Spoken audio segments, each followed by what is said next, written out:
all the talk about war games over the last few weeks, I was wondering if you could share any memories you had about the 4th ever War Games, which was held on November 25th, 1987 at the Jim Crockett Promotion debut event at Long Island at the Nassau Coliseum and featured the Midnights, Big Bubba, and Tully Blanchard and Arn Anderson, losing to Dusty Rhodes, Ron Garvin, Barry Windham, and the Rock and Roll Express. God, I forgot about that one too. Because we talked about the War Games on pay-per-view in Baltimore in '89 the other day, I think, on this, well, not on this show, but on the drive-thru. But yeah. I'd forgotten about because the one that stands out in my mind, or the Nassau Coliseum appearance that more stands out in my mind, was that bunkhouse stampede fiasco. Oh.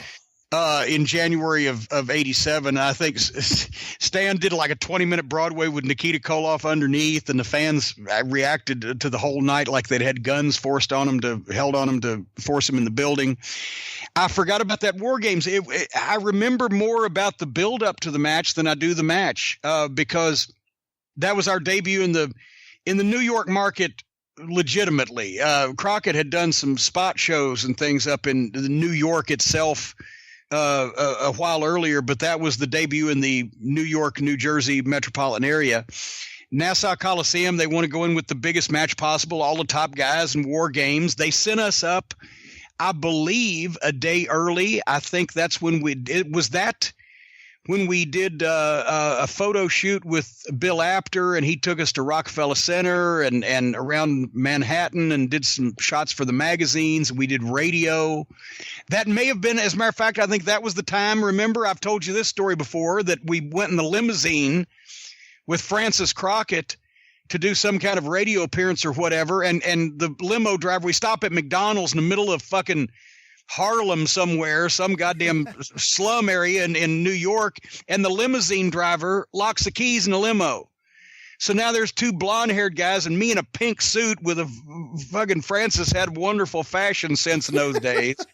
And we're standing there on the side of the fucking McDonald's in the middle of a slum neighborhood with a limousine that we can't get into to hide from anybody. I went and sat in the bathroom in the McDonald's for like 30 minutes. They probably thought I was shooting up. I was just trying to fucking hide. It took us an hour and a half to get somebody there with keys to get out of there. Wait, hold on. You were hiding in a bathroom at the McDonald's in Harlem? Well, it wasn't Harlem. I don't know. It was more of just a general low-income area. But my God, I'm wearing a fucking pink suit. I got these blonde-haired guys. We got Francis that looked like fucking, in those days, Pat Benatar after she'd been floating in the river for a week. It just, I didn't want to, and people were starting to know. They were starting to talk, Brian. You could have said you were a preacher. You could have said you were a preacher. Yeah. And I was afraid they think we had enough money to be riding around in that limousine. Anyway, it's the first time I'd ever been in a situation like that. But anyway, but the actual match itself, I remember it was okay. But, it was, Nassau Coliseum was a horrible environment. Both times that I was there, it wasn't even easy when the WWF was there. I remember Nassau Coliseum as being a hard building for WWF crowds, but they didn't know half of them what the fuck we were doing. And, so nothing stands out. Okay. You're a New York fella. Would you say even the Nassau Coliseum crowds that you've been there, obviously? I used to sit ringside every show. Yeah. Yes. But would you say that compared to even Madison Square Garden or the Meadowlands that they were a bit harder? A bit more reserved? A bit more reserved. The Garden, you got really, you got fans ready to do something. It's just very often there was nothing presented for them to actually act on. Yeah. So they would just sit there.